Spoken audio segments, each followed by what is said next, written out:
Hi guys, this is AruvaChan, and I know recently I've been having a lot of technical trouble with uploading videos, so if this gets out to you guys a little late, I'm so sorry. I haven't been having the best of luck with that kind of thing, but that's okay. So, I'm going to be talking about how I wasn't a very social kid, and I guess I'll just get into it. When I was in elementary school, I was super outgoing and very oblivious to the fact that people could be mean to me, and I would, kind of just go about my life doing the kind of stuff that I would do as a elementary school kid. And when you're that young, you don't see people as mean, or you don't see people that could be mean as mean. You just kind of look through the world with rose-colored glasses, so to say, thinking everybody is nice and believing that everyone had good intentions. And I still somewhat do this today. I like to give people the benefit of the doubt, and that could be because of back then, but I think it's just a little thing about character. So you think you can judge people right away, but I don't know. That's not the point. Something happened between middle school and high school. I moved several times, and one of the moves took us to a place that wasn't friendly. It wasn't unfriendly. There was tons of people to talk to, and I made a few friends, but it was a very cold and unfriendly and unforgiving kind of place. Even mentally, it was unforgiving. But I moved to this place, and I went to a very, very big school. And when I say very big, I mean it was like a college campus, but I was a freshman in high school, which it wasn't bad. I really enjoyed the school. I had a lot of really cool classes, and there was a ton of stuff that I got to do just because of that. But I wasn't in a great place because of it. There were a lot of times where I would just sit at home, which I still do now, but back then I wanted to hang out with people, and I wanted to, try and make friends, because sitting alone at lunch sucks. But that kind of thing, those situations, that place, made me shy. It made me shy. And I kind of receded back into my shell. And there was a lot of things that had happened. Nothing terrible, just a lot of me being alone, or me not knowing anyone, and it really put me off. It put me backwards. I had gone from somebody who was super outgoing to somebody who didn't want to talk at all. I can guarantee you, I went from probably the first month of me being talky and very talkative and talking to the people who sit around me, to not talking at all, because the people there just didn't understand how I talked. And I have a very weird brain process, I would assume. I skip around when I talk, and I'm sure 1,000 of you have noticed this when I talk, but I get sort of bogged down thinking about what I need to say, and then I forget what I need to say. And the people there didn't really like that, and they didn't want to talk to somebody who had to think about what to say. So when I did converse with people, it would be short, and it would be about whatever we were talking about, and then we wouldn't talk again. And for most of the People that I talked to, they were classmates. And we lived at that house for 2 years. So I went to that school for 2 years. And the first year, I didn't make my own friends. Like, I was friends with my brother's girlfriend. And even then, it was not really even a friendship. Like, I didn't even give her a chance because she was just dating my brother. She seemed really nice, and, thinking back, she was probably one of the nicest people there. But I didn't even try to be her friend, because at that point I was just alone. I didn't want people to let me down at that point. And it's funny how your life can change in 1 year. Like, that kind of thing really affected me when I was a kid, because I was at such a, an important point in my life that I should have had friends where I was alone. And it really did mess me up in ways. And I became the quiet kid. I was the quiet kid from a super outgoing and, loud kind of person. And sometimes I can still be like that. I can still be the loud and obnoxious person.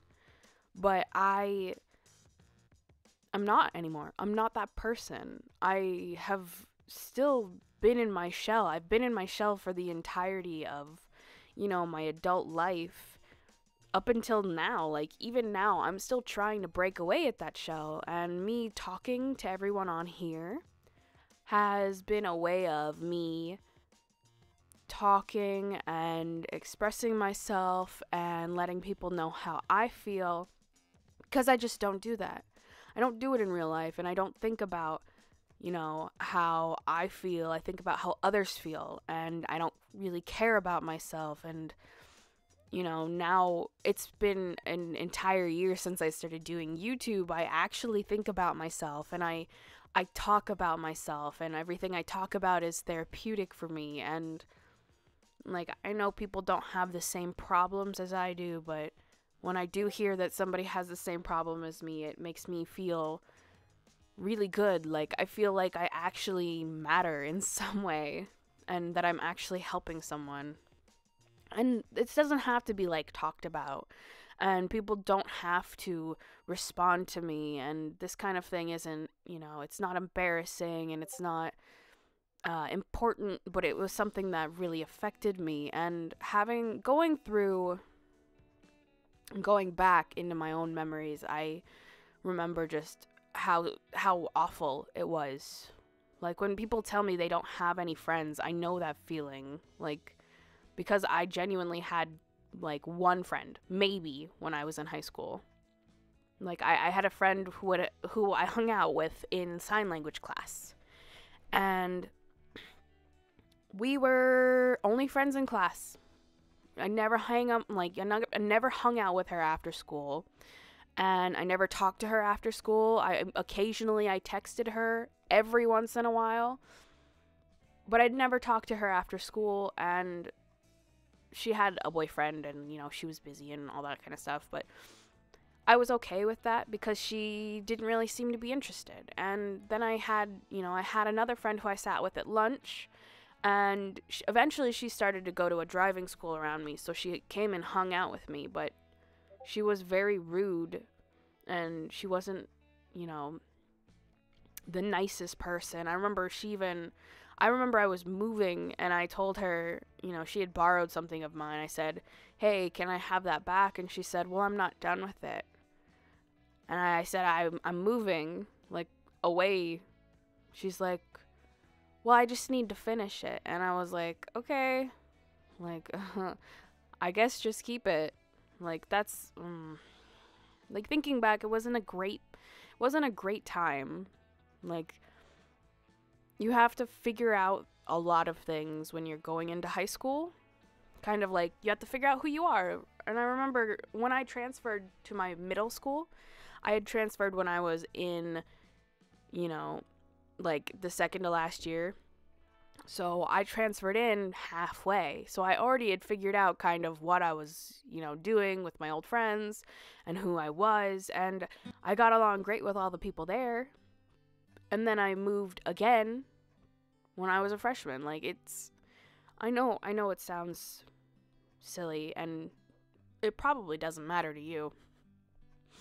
But it really was my life. You never think that this thing could be so detrimental to you and so saddening until it actually happens. I would have never thought anything of moving when I was younger, but as soon as I hit that peak moment, I was gone. I was the shy person, and I still am. I still suffer from that. I suffer from being the shy person, and I want to be not shy. I want to be better, and I want to be more outgoing, and I'm trying to unlock that kind of part of me, and doing this kind of thing really did help. And if you are the kind of person who needs that little bit of help, maybe start putting out videos. I started putting out videos, and now I talk more. I talk with my family, and I talk with my friends, and I have friends. I made friends online, which I never thought I'd be able to do. And I have friends in real life who I talk to and play video games with and hang out with. It feels like when they say in high school, it gets better. It does. It does get better. Everything gets better when all of the sucky stuff happens, it stops happening.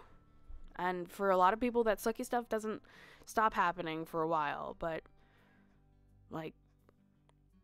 a lot of it was me holding myself back because I was scared. I was scared because people didn't like me for whatever reason. They didn't like me, and I held on to that because I was scared. I didn't want people to not like me. I'm such a people pleaser that when people stopped liking me, I stopped talking. I didn't want to talk if people didn't like what I said. And that was really hard for me because I love talking. I do. I love talking now.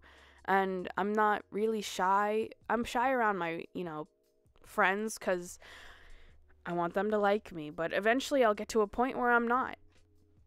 And I'll be more open, and some of my friends are like, come on, just do this thing. They'll beg me. They'll beg me to be more outgoing. And it's nice. It's really nice to have people who genuinely are happy that you're here and are interested in you being their friend. It feels good. And it does get better. It does. Because you have to experience the pain to experience the joy. If you didn't have anything that went wrong in your life, then you wouldn't be able to appreciate anything that went good. I guess that kind of makes sense. Thank you guys so much for letting me just ramble.